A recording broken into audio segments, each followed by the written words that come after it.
Assalamualaikum warahmatullahi wabarakatuh. Selamat pagi, Bu Ayunita Jengtias Sabukti Masyuri, selaku dosen pengampu mata kuliah akuntansi lanjutan 2. Kami dari kelompok 10 izin memaparkan hasil modul kami tentang partnership formation, operation, and change in ownership. Next, anggota kami ada saya sendiri, Alvin Fanata, dengan NIM belakang 126, kemudian dari Regina Rahel dengan NIM belakang 150, dan Dita dengan NIM 228. Boleh next. Baik. Uh, Pertama, dimulai dari pengertian dari persekutuan itu sendiri. Persekutuan adalah sebuah asosiasi yang terdiri atas dua atau lebih individu untuk bekerjasama dengan kepemilikan bersama terhadap bisnis tersebut dengan tujuan mencari laba. Persekutuan dapat dibentuk dengan hanya melakukan perjanjian secara lisan di antara dua atau lebih orang. Tapi dalam praktiknya, tiap persekutuan memiliki perjanjian secara tertulis untuk menjalankan bisnisnya. Nah, dalam persekutuan, transaksi yang terjadi dalam penjualan baik mau jasa maupun barang, pada umumnya menggunakan akuntansi akrual dan prinsip akuntansi yang umum untuk mengelola pembukuannya, karena PSAK ataupun SAKETA secara spesifik membahas menghasilkan pengumpulan laba yang lebih baik dibandingkan metode akuntansi berbasis kas dan basis kas yang dimodifikasi. Beri next.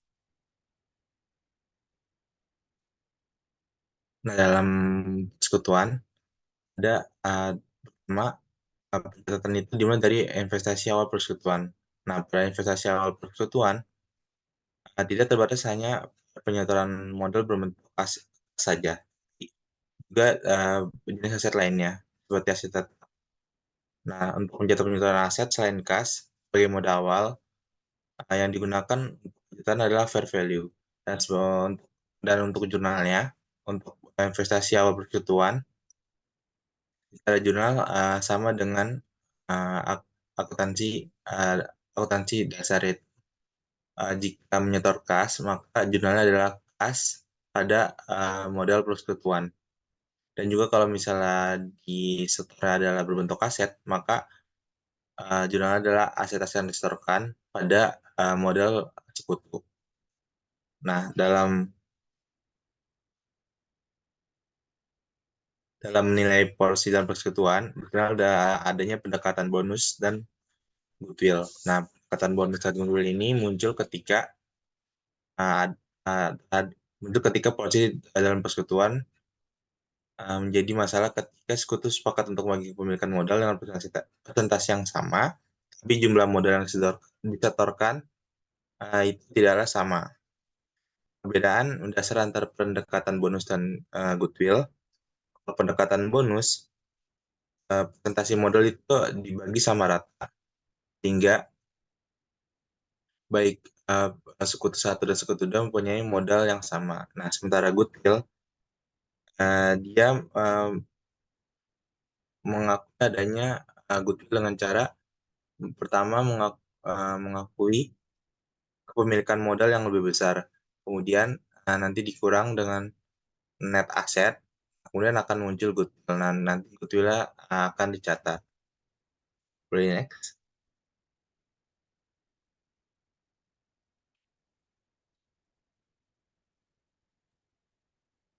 Baik, Ada. untuk selanjutnya, saya izin memaparkan bagian yang ketiga itu adalah investasi tambahan dan penarikan modal. Dalam pencatatan investasi tambahan dan penarikan withdrawals, modal dalam persekutuan biasanya akan langsung dikreditkan atau didebit ke rekening modal sekutu. Nah, itu contoh jurnalnya itu, kalau untuk mencatat transaksinya itu kas pada modal. Lalu pengambilan atau penarikan modal dengan nominal besar dan tidak dilakukan secara biasanya pencatatan dilakukan langsung dengan mendebit akun modal.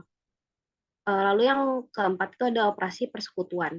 Biaya yang sifatnya pribadi dari seorang sekutu harus dipisahkan dengan biaya yang dikeluarkan untuk biaya operasi persekutuan. Bila ada sekutu yang melakukan pembayaran biaya yang sifatnya untuk kepentingan pribadi dengan menggunakan aset persekutuan, maka pembayaran ini akan dibebankan kepada akun modal dari sekutu yang bersangkutan. Lalu selanjutnya di bagian 5 ini ada perjanjian pembagian laba dan rugi. Di dalam suatu persekutuan pasti ada perjanjian pembagian laba yang diperoleh untuk masing-masing sekutu dengan jumlah tertentu. Biasanya pada awal pembentukan persekutuan sudah disepakati jumlah pembagian laba untuk masing-masing sekutu. Pada praktiknya jumlah pembagian laba didasarkan pada rasio tertentu. Lalu bagian yang keenam, perubahan pada kepemilikan sekutu. Pada persekutuan, sekutu berhak untuk keluar atau berhenti dari persekutuan kapanpun. Penghentian adalah berubahnya hubungan persekutuan yang disebabkan oleh berhentinya seorang sekutu dari persekutuan. Hal ini dapat berakibat pada dibelinya kepemilikan sekutu yang berhenti oleh sekutu yang masih ada atau dibubarkan oleh persekutu. Selanjutnya, dijelaskan oleh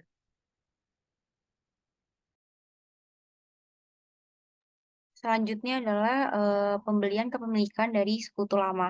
Jadi sekutu baru dapat bergabung ke dalam persekutuan dengan dua cara, yaitu pertama membeli kepemilikan dari sekutu lama dan menginvestasikan uang atau aset lainnya ke dalam persekutuan.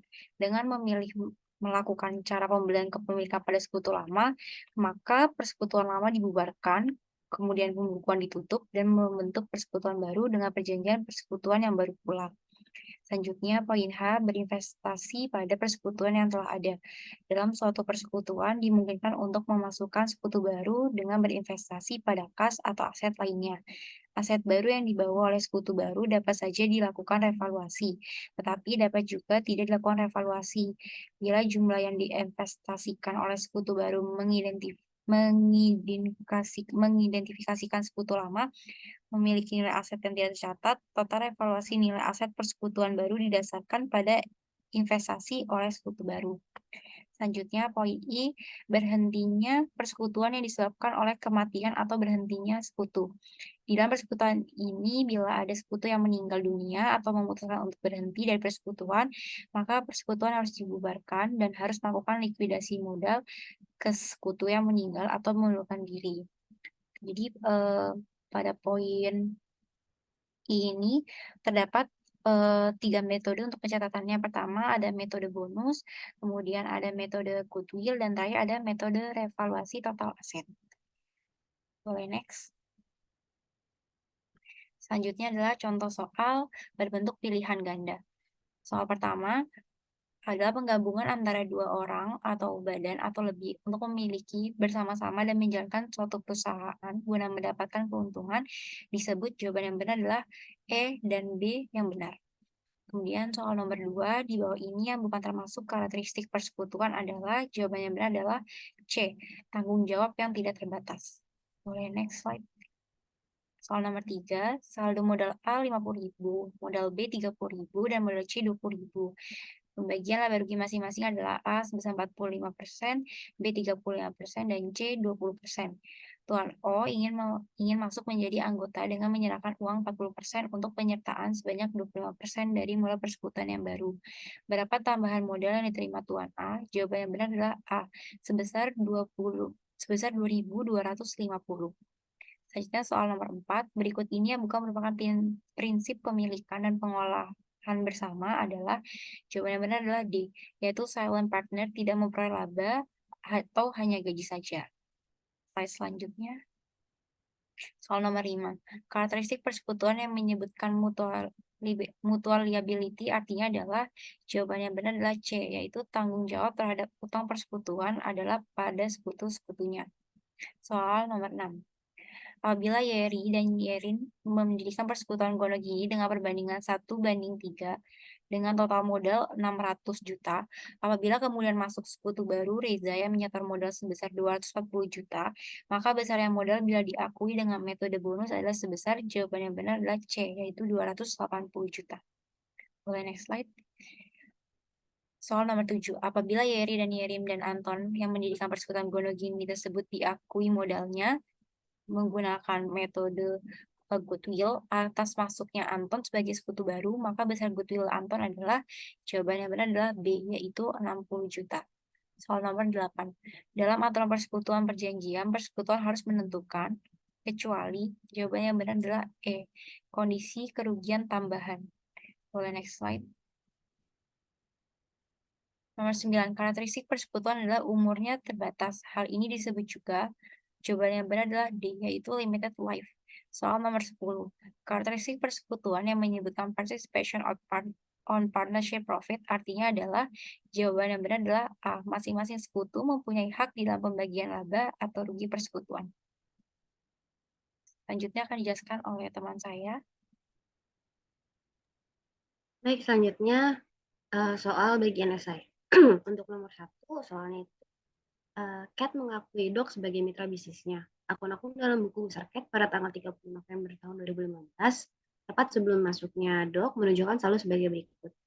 Kas sebesar 6.800, piutang usaha 14.200, persediaan barang dagangan 20.000, hutang usaha 8.000, serta modal Cat 33.000. Disepakati bahwa untuk tujuan menetapkan kepentingan CAT, penyesuaian berikut harus dilakukan. Yang pertama, ditetapkan penyisihan piutang ragu-ragu sebesar 3% dari piutang. Yang kedua, persediaan barang dagangan bernilai 23.000. Lalu yang ketiga, beban gaji yang dibayar di muka sebesar 600 dan beban sewa yang masih harus dibayar sebesar 800 harus dihapus. Pertanyaannya, berapakah jumlah investasi tunai oleh Dok? Jawabnya itu, modal CAT itu kan 33.000, itu dikurangi dari penyisihan piutang tetap tagih sebesar 426.000 dan juga dikurangi beban yang masih harus dibayar sebesar 800. Lalu totalnya itu dari 33.000 dikurang 426 dikurang 800 menjadi 31.774.000. Lalu dari total tersebut ditambah dari inventory sebesar 3.000 dan sewa dibayar muka sebesar 600. Lalu jumlahnya jika ditambah modal CAT yang sudah disesuaikan atau di-adjust itu 35.374. Lalu kontribusi pemilik modal CAT dari yang tadi yang sudah disesuaikan 35.347.000, lalu dibagi dengan modal CAT itu 2/3-nya, lalu totalnya menjadi 53.061. Lalu dikali dengan bunga modal CAT itu sepertiga, lalu investasi tunai Doknya dia didapatkan menjadi 17.687.000. Selanjutnya di nomor 2, Bill dan Ken mengadakan perjanjian kemitraan di mana Bill memiliki 60% kepemilikan atas modal dan keuntungan dan Ken. Di sini ada tabel, ada cost dan fair value. Dari tanahnya itu cost-nya 10.000 dan fair value-nya 20.000. Untuk gedung cost-nya 100.000, fair value-nya 60.000. Dan untuk alat sendiri itu cost-nya 20.000 dan fair value-nya 15.000. Ada hipotek sebesar 30.000 atas bangunan yang disetujui oleh kemitraan. Ken menyumbangkan uang tunai 50.000 untuk kemitraan. Bill dan Ken setuju bahwa akun modal Ken harus sama dengan akun modal Ken, kontribusi tunai 50.000 dan goodwill itu harus dicatat. Lalu pertanyaannya adalah goodwill yang harus dicatat sebesar, jawabannya itu kontribusi tunai dari Ken itu 50.000 dibagi dengan bunga modal Ken sebesar 40.000, jadi total modal yang disepakati itu sebesar 125.000. Dari 125.000 itu dikurangi dengan kontribusi Bill yaitu 65.000 dan modal yang disepakati Ken 60.000 itu dikurangi oleh kontribusi Ken 50.000. Jadi goodwill yang didapatkan itu adalah 10.000. Lalu lanjut ke soal nomor 3. Ana dan Elsa membentuk kemitraan baru. Ana menginvestasikan 300.000 tunai untuk 60% kepemilikannya pada modal dan keuntungan bisnis. Elsa menyumbangkan tanah dengan harga perolehan sebesar 40.000 dan nilai pasar wajar sebesar 70.000. Serta sebuah bangunan yang memiliki dasar pajak sebesar 50.000 dan nilai pasar wajar sebesar 90.000. Bangunan tersebut tunduk pada hipotek 40.000 yang akan ditanggung oleh kemitraan. Pertanyaannya adalah berapakah jumlah uang tunai yang harus disumbangkan oleh Elsa? Jawabannya itu total modalnya itu 300.000 dibagi 60%, jadi didapatkan total modalnya itu 500.000. Bunga Elsanya itu 40%, lalu modal Elsanya itu 200.000. Itu dikurangi dengan aset non tunai dikontribusikan sebesar nilai pasar, itu ada tanah terus sebesar 70.000, bangunan 90.000, serta hutang hipoteknya minus 40.000, jadi 120.000. Jadi modal Elsa 200.000 dikurangi dengan aset non tunainya sebesar 120.000, kontribusi tunainya didapatkan menjadi 80.000. Selanjutnya akan dijelaskan oleh rekan saya. Baik, terima kasih. Selanjutnya adalah soal studi kasus. Dia soal Alvin dan Nael sepakat untuk membuat kesepakatan persetujuan dengan perjanjian sebagai berikut. di mana Rahel menerima gaji sebesar 100.000, kemudian Blita menerima gaji sebesar 50.000. Nah, sebagai imbalan karena mereka bersedia meluangkan waktu untuk mengelola persekutuan. Kesepakatan yang kedua adalah struktur sekutu menerima bunga 10% dari saldo modal rata-ratanya. Nah, sisa laba dan rugi dibagikan dengan proporsi yang sama. Pada tanggal 1 Januari 2023, masing-masing sekutu memiliki saldo sebagai berikut, di mana Alvin memiliki saldo sebesar 500.000, Wita 400.000, dan Rahel sebesar 75.000. Nah, Alvin melakukan investasi tambahan pada tanggal 1 Juli sebesar 100.000 dan pengambilan sebesar 100.000 pada tanggal 1 Oktober. Kemudian Wita dan Rahel melakukan penarikan atau drawing masing-masing 45.000 selama setahun. Kemudian laba bersih persekutuan adalah sebesar 500.000. Pertanyaan adalah buat schedule untuk melakukan alokasi laba bersih dan schedule alokasi modal pada tahun 2023. Beli next.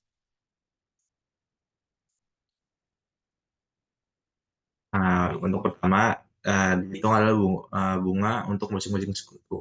Di keterangan soal tadi, diketahui bahwa bunga itu diambil dari rata-rata modal. Pertama yang untuk Alvin, saldo dia kan pertama itu 500.000 selama 6 bulan sampai dia menyetorkan modal tambahan 100.000 pada bulan Juli. Jadi saldonya yang kedua itu 15.000 kan, kemudian ditarik lagi jadi 500.000 karena dia melakukan penarikan. Nah, yang pertama yang 500.000 kenapa bulan 6? Karena dia dihitung dari Januari sampai Juli saldo Alvin 500.000. Nah, kemudian yang kedua kenapa 600.000? Terus bulan 3, karena dari Juli ke Oktober ada 3 bulan, 600.000 itu bertahan sama 3 bulan, maka bulan ketiga dan terakhir 500.000 sama 3 bulan itu dihitungan dari Oktober sampai Desember. Kemudian 500.000 dikali 6 jadi 3 juta, plus 500.000 kali 3 jadi 1.500.000 dan 500.000 dikali 3 jadi 1.500.000. Kemudian untuk modal Alvin di total semua kemudian dibagi dengan 12, maka diketahui rata-rata modalnya itu 525.000. 525.000 ini kemudian dikali 10% sesuai bunga dari soal, maka bunga untuk Alvin itu 52.500. Kemudian masing-masing untuk Blita dan Nahel tidak ada perubahan modal, maka rata-rata modal itu tetap 400.000 dan 375.000. Kemudian pada 1.000 dikali 10%, jadi 40.000, kemudian 175.000 dikali 10% jadi 37.500. Jadi next. Oke, selanjutnya adalah schedule alokasi laba persekutuan. Diketahui net income itu adalah 500.000. Kemudian dialokasikan pertama untuk salary atau untuk gaji yaitu Blita dan Nahel masing-masing Rahel 100.000 dan Blita 50.000. Kemudian dikurang lagi dengan interest atau bunga 130.000 di mana proporsinya adalah Alvin 52.500, Bita 40.000 dan Rahel 37.500. Angka-angka interest allowance ini berasal dari nominal sebelumnya telah dihitung. Kemudian sisa laba yang bisa didistribusikan itu ada 220.000. Kemudian karena dibilang sama rata maka dibagi 3 maka sisa 73.333,33. Maka untuk net income allocation untuk Alvin 52.500 jika ditambah 333,33 jadi 125.833,33. Untuk Blita 50.000, 40.000, kemudian ditambah 73.333,33 menjadi net income-nya didapat oleh Blita adalah 193.333,33. Nah, untuk Rahel dia net income-nya yang didapat adalah 100.000, 37.500, tambah 333.033,33 dan net income itu jadi 210.833,33. Boleh next. Nah, untuk terakhir adalah schedule alokasi modal persekutuan di Desember 31 2023. Di mana modal awal Alvin itu 9.000, Blita 400.000 dan Rahel 375.000. Di mana total modal sekutu ada 1.275.000. Nah, kalau dilihat kan tadi ada additional investment untuk Alvin, makanya Alvin tambah 1.000 dan itu ini pada akhirnya modal jadi 5.000, pada 1.000 dikasih 75.000 dan total modal persekutuannya jadi 1.000.000 dikasih 75.000. Kemudian ada withdrawals dan drawing yang dilakukan oleh masing-masing sekutu, baik Alvin, Dita, dan Nahel. Untuk Alvin ada withdrawals sebesar 100.000. Kemudian untuk Dita dan Nahel ada drawing sebesar 45.000 masing-masing. Maka net contributed capital ya, diketahui untuk Alvin itu 500.000, untuk Dita jadi 355.000, untuk Rahel jadi 330.000. Kemudian net contributed capital total buat modal persekutuan adalah 1.185.000. Kemudian ditambah dengan net income yang didapat dihitung sebelumnya. Gimana untuk Alvin bertambah 155.833,33, untuk Beta bertambah 163.333,33, untuk L bertambah 210.833,33. Kemudian untuk kapital 31 Desember 2003 untuk Alvin, hasil akhirnya ada 625.833,33, untuk Beta 818.033,33, dan untuk Rel 840.833,33, di mana total modal seluruh persekutuan pada 31 Desember 2023 menjadi 1.685.000.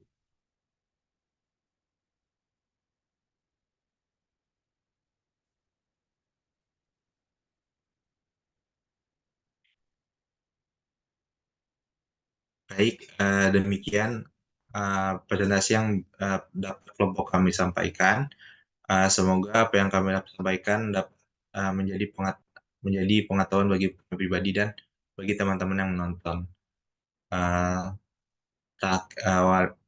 Billahi taufiq wal hidayah. Wassalamualaikum warahmatullahi wabarakatuh.